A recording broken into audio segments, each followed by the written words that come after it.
All right, so ladies and gentlemen, welcome back to another beautiful episode of the Godcast. I have the esteemed pleasure of facilitating and interviewing two very powerful brothers. I have Sifu, aka Master George, in the seat. I get the opportunity to spend quality time with this brother, upwards of uh, a minimum of twice a month, I should say. And it's a pleasure, brother. And it's a pleasure, brother. It's a pleasure to have you in front of the camera this time. So I like to keep it extremely transparent. You already know what we're talking about. It's no secret. The power of a question. Drop some details on me, George. The power of the question. So,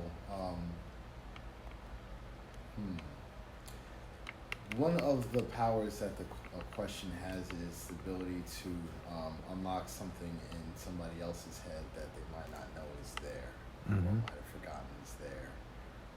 It's a way to direct a person's thoughts. It's a way to influence without, that person realizing, or maybe they even do. It's a way to gather information, obviously. So that information isn't necessarily true information. It's the information that that person's giving you, which is still valuable. Okay. So how someone thinks and what someone thinks, not just the truth that they give you, is important.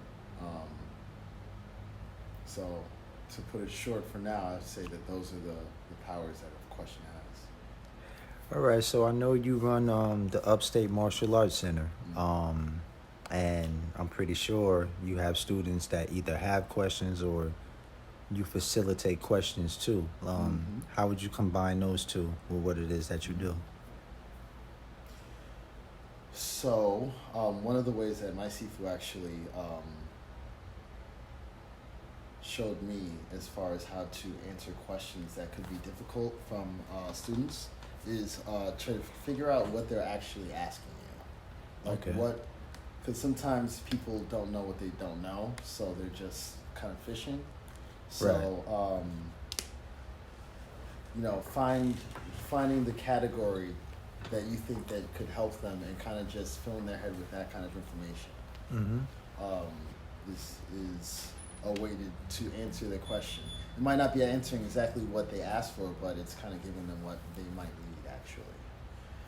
And as far as, so that's, one of my approaches to answering questions. Not only would I would want to answer their question, but I'd want to make sure that I'm clearing up confusion. Okay. And the way that I like to ask questions is in a way that helps them reach their own self-knowledge. And also to test their knowledge. So to have them develop and practice their way of what's the word? It's regulation, but it's also just a self-check. Okay. Yeah. Okay. So, how long have you been studying martial arts? I've been studying martial arts for 30 years. 30? Yes. Brother, you look about 30. You've been studying martial arts for 30 years. Yes. When I say that, of course, there has been time off. Oh, okay. There's never more than, 6 months off, that I've gone. So 30 years of practice. Wow, that's a high level of consistency. This is new information to me. I didn't know that. And I've been spending time with you for a while now. Humility should be a part of it. yeah. You got a powerful sense of humility. You give me the opportunity, I'll throw a couple humble brags at you. Like I could definitely brag on your mentality. Power. Yeah, I like how you introduce a question, a thought process, and it's almost like a setup from time to time. I know we went through the whole square circle thing. It's like, yo, he's right. I'm trying to be right in here somewhere, but nah. He right about these circles, man, and these squares. Like that, that was dope. But yeah, so how long did it take you to become what we consider a master at martial arts? I know we kind of played on that word earlier Yeah, for a yeah. little We were while. talking about the word master earlier. It's a word that I'm very iffy about. What I was saying earlier was that um, it's a word that could be a glass ceiling. It could be um, a barrier for future development. So self mastery isn't something that's static. um, Mastery of one thing in particular, I can understand how that might end at some point. But even when you are a master, you should always be practicing.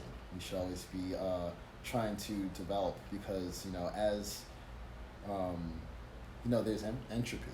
Our bodies are diminishing. So through time, I had to find ways to counterbalance that. To make sure that I stay at the same level, I had to get stronger. To be honest with you, because of entropy. So I had to constantly be getting stronger to maintain, if you get what I'm saying. Right, right. And that could just be finding ways to little workarounds, little magic tricks. That's what a lot of martial arts is little magic tricks. Okay. So, how long have you been teaching martial arts for now? I've been teaching for about 10 years. 10 years. Yes.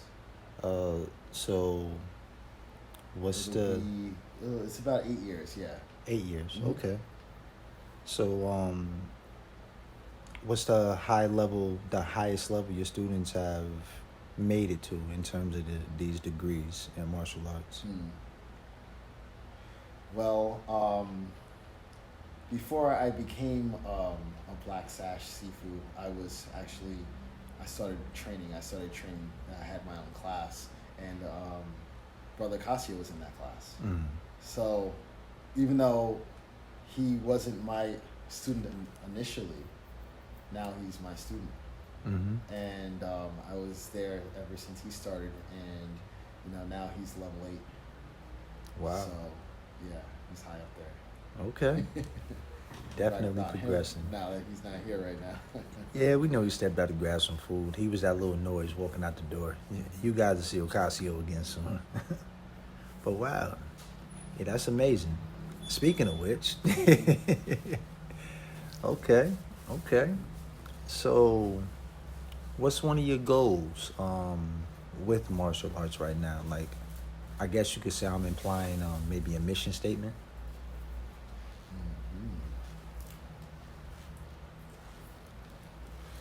One of the goals that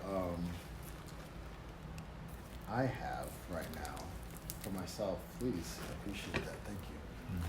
Oh, ladies and gentlemen, real quick, that's Ocasio. We not in the business of hiding. He passing treats around right now.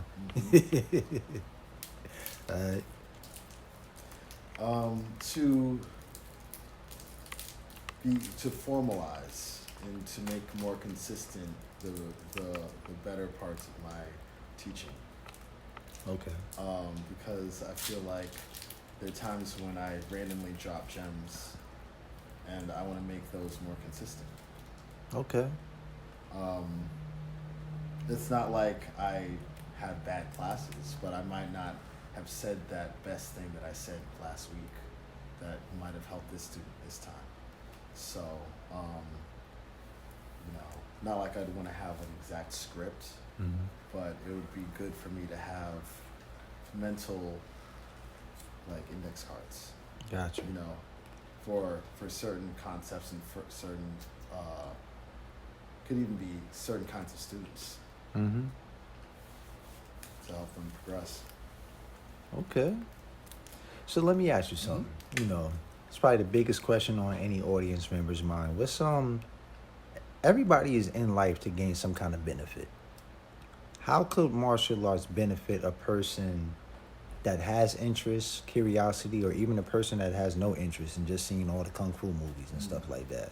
And that's kind of like, pique their interest through entertainment. Like, how could real live, real-time martial arts benefit those collective of people? Absolutely.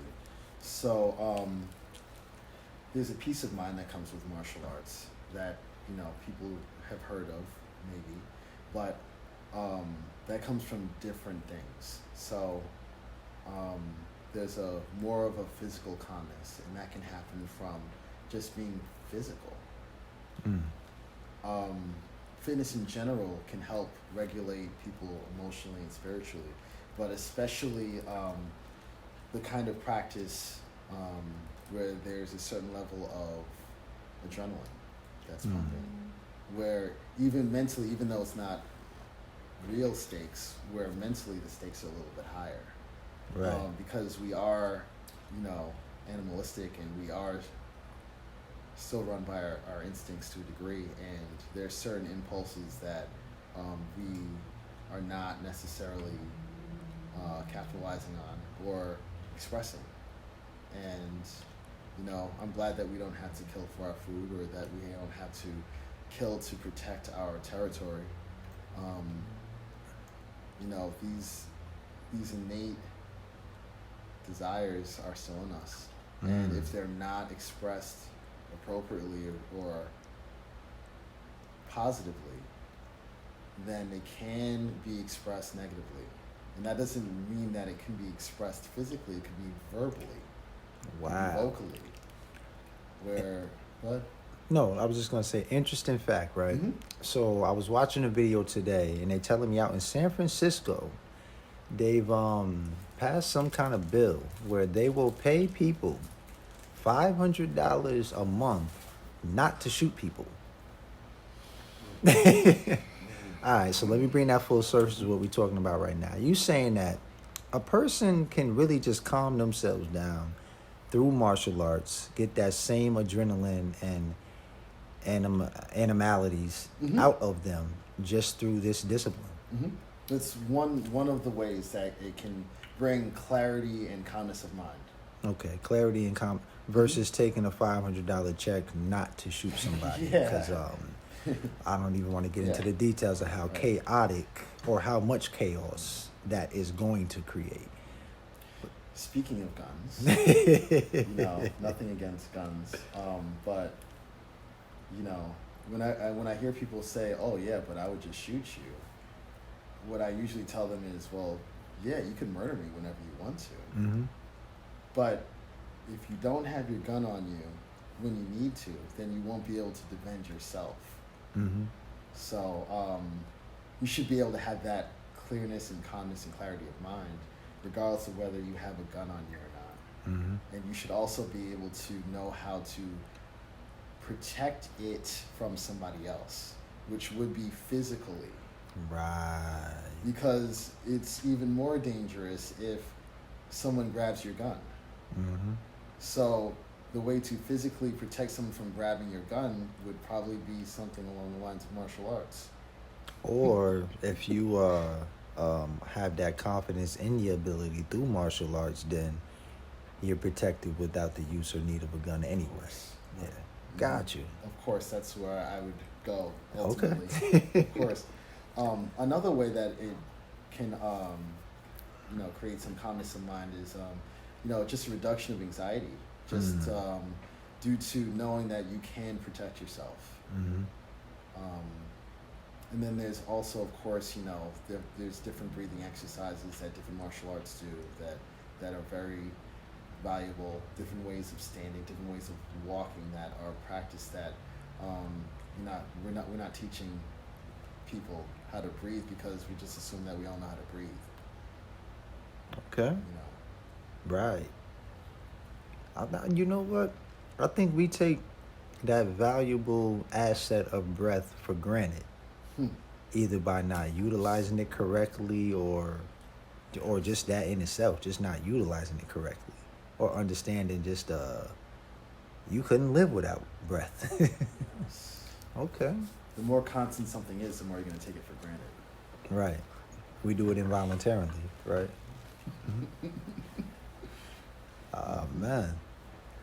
Okay, so let me rotate a bit.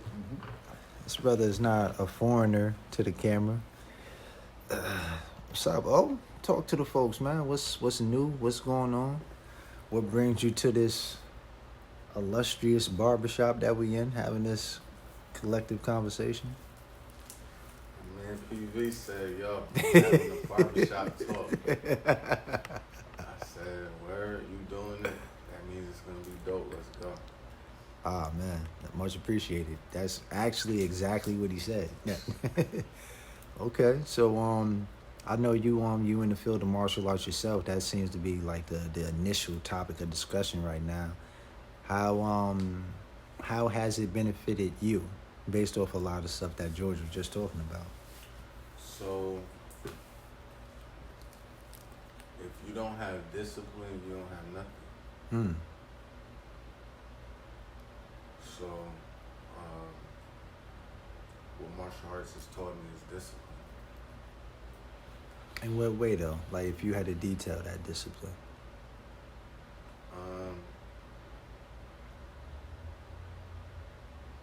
Confronting consequences in real time and making adjustments in order to get the consequences that you desire. Hmm. So, cause and effect. Cause and effect is what we call our destiny. Mm-hmm. And if you don't have discipline, you and your destiny will forever be strangers. Okay. And it's really about knowing yourself. Mm-hmm. I heard somebody say you don't really.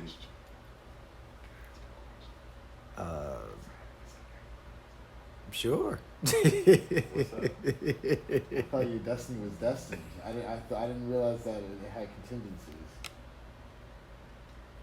What do you mean? You said that you had to have discipline. I said without Sure. destiny, Without discipline, you and your destiny will forever be strangers. So there's a contingency for you to have. That this doesn't destiny. mean you don't have what it is. It means you don't know what it is. Hmm. That's why I like questions. You and your wife can be strangers. Mhm. And so at the end of the day, I was getting to it's about knowing yourself. Hmm. And you can't know yourself without discipline. So I got a question for you. Why should anybody even be interested in their destiny? Like, what's the purpose of being? Like, why should destiny be like something that people should even think about? Well, it all depends on what quality of life you want.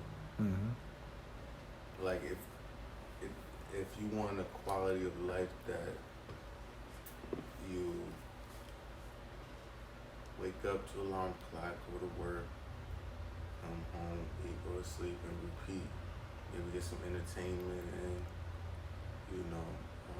maybe some of the 7 deadly sins on occasion. just to indulge. Then maybe you don't really need to worry about destiny because someone else figured that out for you. Okay.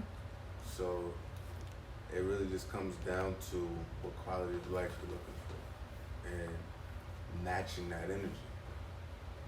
Same energy. Same energy. SE. I see. That's 3. That's 3 times today. Match the frequency of what you feel is in your heart and mind. Mm-hmm. Okay. So, what do you think? I don't want you don't got to give me everything. You know, people don't deserve to hear everything. But what give me something that you feel that you come into the know, knowing thyself. That's a part of your destiny. What do I feel that's coming into the know? So, what have you learned that put you in the know that you can confirm that is a part of your destiny? That me knowing this has to be a part of my destiny. Me knowing this has to be. Me knowing this has to be. Okay. You calculated that one real quick, Dr. Strange. Mm. Me knowing me, like, magnetism, electricity, me. Mm.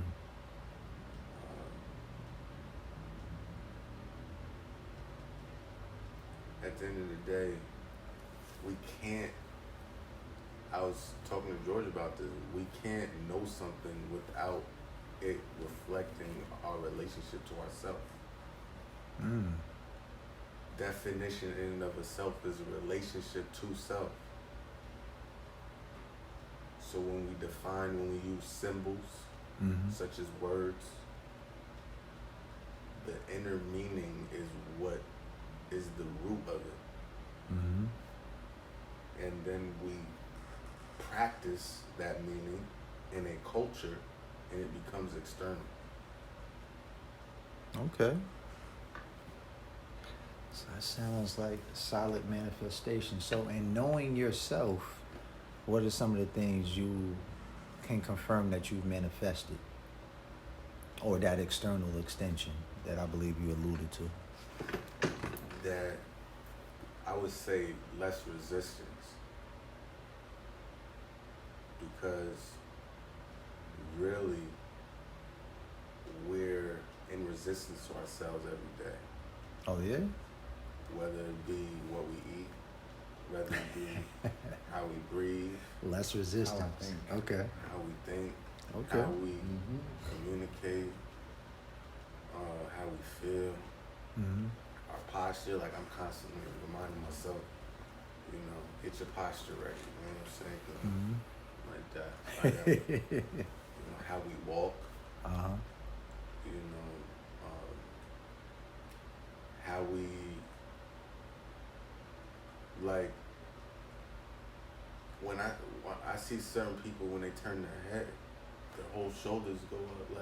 Mm-hmm. Like when we relax into our body, into our presence, Mm-hmm. that's when we're actually living. That's when we're actually moving in accordance to what we were here for. Ooh, I don't think y'all caught that, because what followed behind it was equally as powerful. But he said, when you relax into yourself, is when you're actually living. That was powerful. Somebody need to put down a T-shirt. I just might do it. I make T-shirts. Mm-hmm. Yeah, but that's dope. That's dope to Yeah, say and the that's least. what George was talking about, the peace of mind, Mhm. calmness. Because if you can do that while you're getting hit, Mm-hmm. shit, Mm-hmm. That's ain't like nothing Or gonna punch fucking that. Either one. Or punch that. so. George, would you say that was just that statement? If I could put an imagery to it, was what Neo was doing when he wasn't even thinking and he's just blocking all the punches.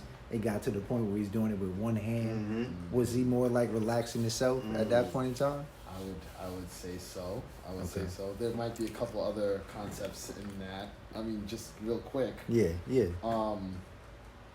One is the idea of it's okay if I do get hit. Ah. And that is Major. the way the Bushido, the samurai, they would go into battle already accepting death, and that's one of the reasons why they were so deadly, because they weren't hung up on whether they were going to die or not. They just was So going they out. were able to, of course, there's the calmness of mind, but they let go of the fear of death so that they could keep themselves present, as Brother Akasi was talking about. Mhm. And another thing is, like Bruce said, let it hit. So you get to the point where through your practice where it is happening. Let it hit. So I don't hit, it hits.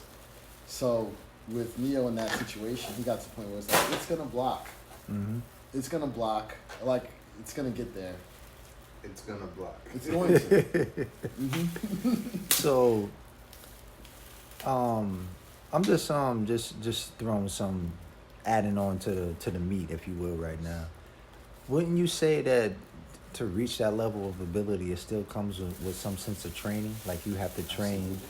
mind and body to even get to that level. Mhm. It's not something that just happens with the body being dormant, Mhm. so to speak. There seems to have been a prequel to this conversation. Yeah, most So- definitely. I don't know how this is happening exactly. A prequel to the There seems to be conversation. a prequel to this conversation. We were talking earlier about how doing something in repetition helps create channels in your brain that become somewhat permanent and hard to break and hard to change. Akasa, can you mention what they were called again? Myelin sheath. Right. And over time, these channels become deeper and deeper and more entrenched in your brain. And so they say that to learn how to punch, you should punch 1,000 times. Wow. You know, 1,000 times a day? it's just a saying. Yeah. But yeah, it's a saying. But Got and it's not just about like, of course, you should have good training, but it should be repetitious and with good quality. So I think that's cool. Obviously, with martial arts, it's a success principle. But would you say that that's a success principle that a person can apply to their life? Like, let's just say if you wanted to be a good salesman or something, you should try selling something over 1,000 times. Absolutely. Yeah. I mean, if you see most of, if you can see a ton of different success stories where people were literally just on the phone all the time, Right. or they were always shooting baskets. Right. Who was Right. that? Michael Right. Jordan. So all these people, even though they were considered great, were still working like they weren't. They were still like working from the bottom. you know? Right. So that's definitely important. So yeah, this was a part of the prequel conversation. We talk about a lot, and we were talking along the lines of I think Ocasio just mentioned it with the 1,000 kicks versus practicing one kick 1,000 times. Yes. Yeah, like that's would you say that that's very applicable to what we're talking about? That a person, if you go into a field of study and you find something to focus on, and you do it in repetition, you can be considered a master, or at the very least, great at that. There's a caveat to that. And Okay. I would say that, so like Bruce Lee, one of his favorite weapons was the side kick, which is pretty basic, but if you're very good at it, you'll land it, right? So I think it's more about like how you're applying your simple technique that you've done repetitions on. So it could be like a sales pitch. Are you using it in the right time and space? Because if you're not, then it's not going to work. It's not going to be effective. Right. Okay. So no matter how good the technique is, if you're not, you still have to know when and where to use it. So you can't actually sell sand to a desert, basically. Pretty much. Right. Pretty much. Right. Okay. So timing is a big key in that element. Timing and range. So how would a person location. recognize timing and range of that time? Like, what's something that may click, or what's the game on that, or what's the trick? What's the word I'm looking for? Like the inside scoop. Like, yo, I need that gem. I need the cheat code. What's the cheat code, if you will? How does it become automatic? Not even so much automatic. Like, I like to say when opportunity and preparedness meet success follows, right? But how will a person know that it's time for them to activate that sidekick, or it's time for them to activate that sales pitch, or, oh, wow, this is a perfect opportunity, quote unquote, to be in go mode for that? I think that sometimes it's too late if you realize it. Wow. What makes you say that? Because it hits. It hits. Yeah. And that could be like when someone's freestyling. Oh, I should have said this. It's too late. You should have said it. Right. Right. You missed a beat.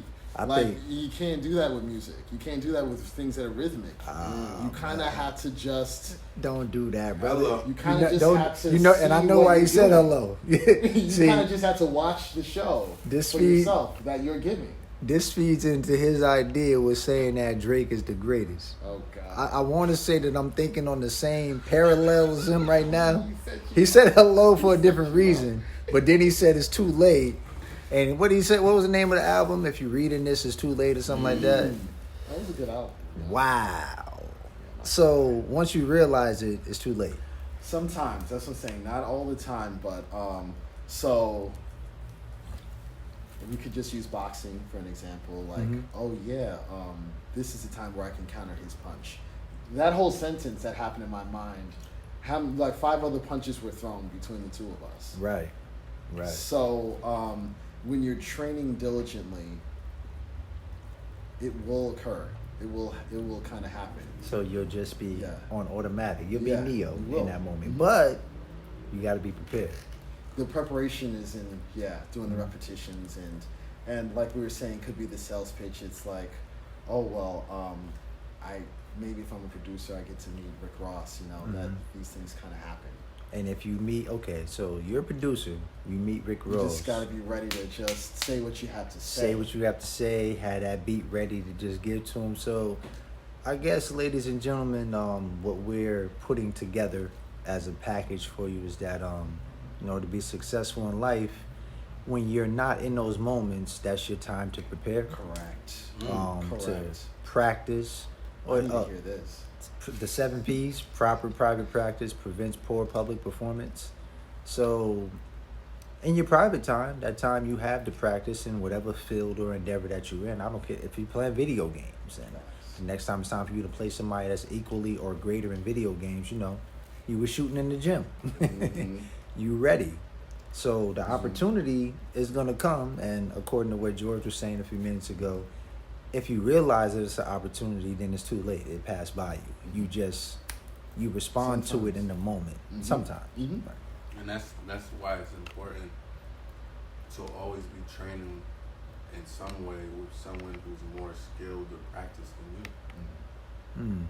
What's the value of that? Training with somebody that's why should somebody humble themselves to be around someone that's better than them? You got a lot of people running around here today feeling like they the GOAT. That's a term now. I'm the GOAT. Like, Well,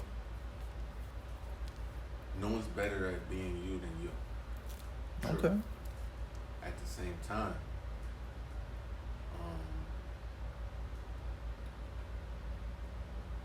I heard my brother Eli say,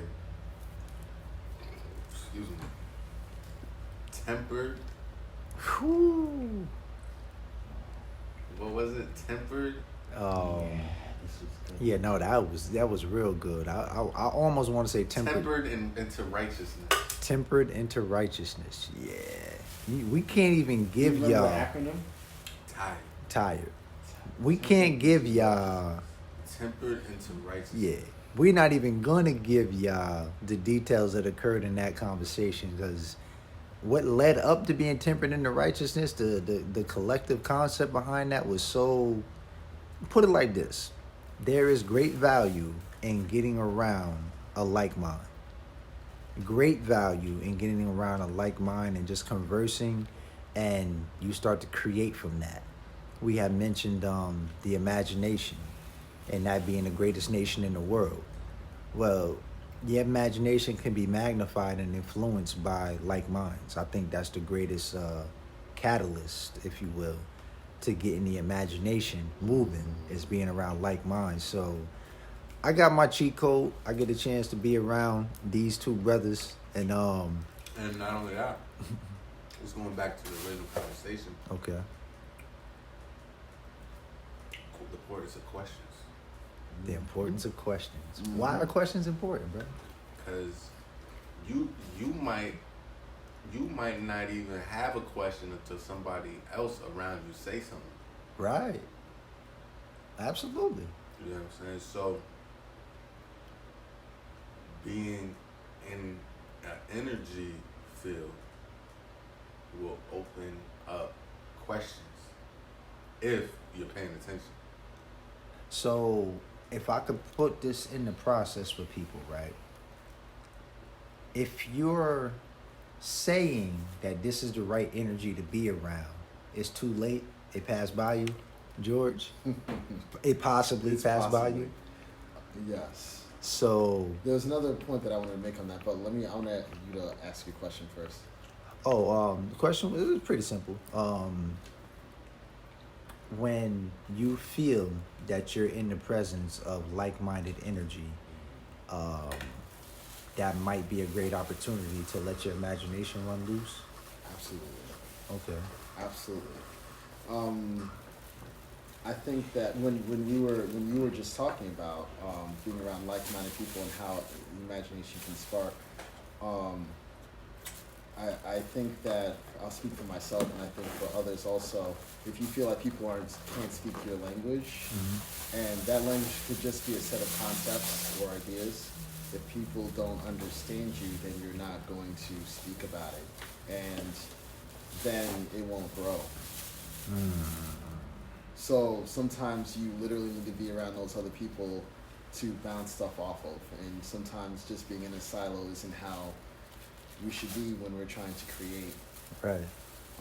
Because especially within a talking art, it's communication. So if I'm not talking to someone, there's kind of an issue here. Right. You know, but there's something else I wanted to mention as far as like, hopefully you realize things while they're happening and being in the moment, right? Right.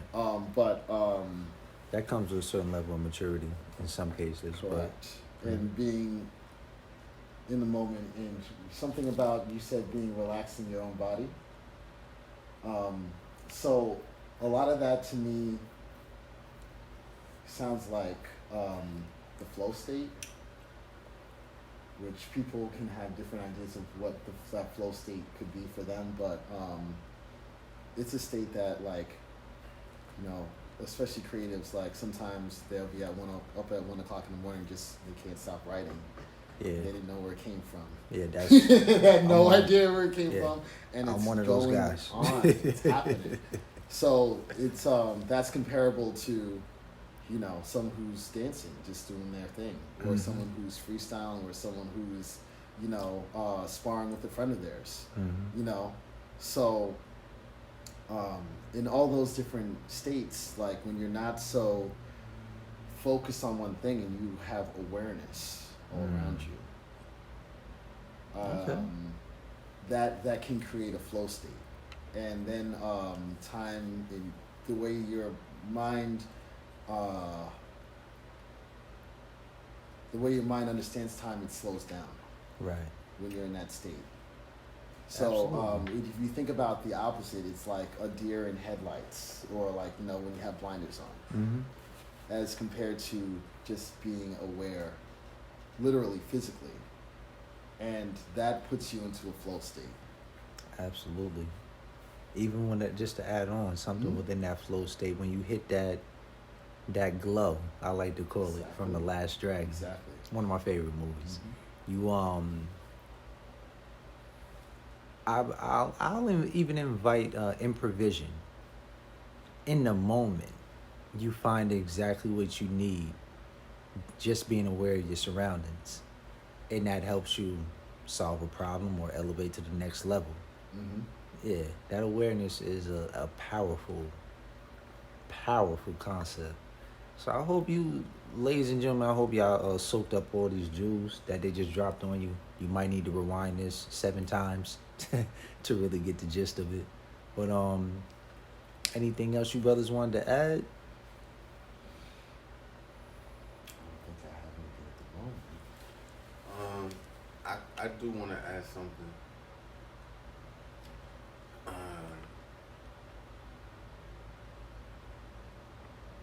I stayed with Jeet Kune Do because of Sifu George. I am a senior student in Jeet Kune Do because of Sifu George. The owner of the martial arts school that Seafood George was a part of is responsible for Seafood George, Seafood Steve, and I'm grateful. I'm grateful for them both for this martial arts journey, and I just want to say publicly to Seafood George, I love you. Love you too, brother. And I appreciate you. And we're gonna take this to the next level. Absolutely. I'm ready. Absolutely. I hear that. And I feel that. Thank you. Well, ladies and gentlemen, this is the Upstate Martial Arts Center. Get in contact with these brothers. Upstate Center. Upstate Center for Martial Arts. Seafood George won't correct you. Right. Without Cool. I appreciate the correction. I'll make sure that little writing shows up down here, somewhere down there. So you guys, and that with the logo as well. But keep your eyes open. These brothers are doing big things, major things. Again, I'm honored that I got the opportunity to talk to you brothers on at least a bi-weekly basis. Me and Ocasio would chat at a random time. I might just call him out the blue. And I appreciate his availability with those things as well. But if not for anything else that in this conversation, I hope you guys picked up on the value of being in the moment and that awareness piece. Awareness is huge.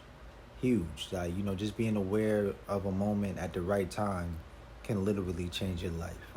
I know all of our lives have been changed moment to moment with the realization of those moments. So maybe also I would say, I think that people wait, they train and they wait to be good at something, but the way to learn how to do something is to do it. Right. And in repetition. So yes, your kick might look ugly, for example, but just keep doing it with good reps and good training, and it'll get better. So with whatever you're doing, keep doing it. Keep doing it. Do it every day. Absolutely. That's what I would say. Whatever you feed grows. Mm-hmm. Well, you guys enjoy yourself. Look out for the next segment. I'm going to do my best to be more consistent with dropping more video segments. You got an abundance of jewels in this. I wouldn't be surprised if I only made this video 7 minutes and made you watch the rest of it on YouTube. Like, we need to get paid for these things. But love y'all. See you soon. Peace.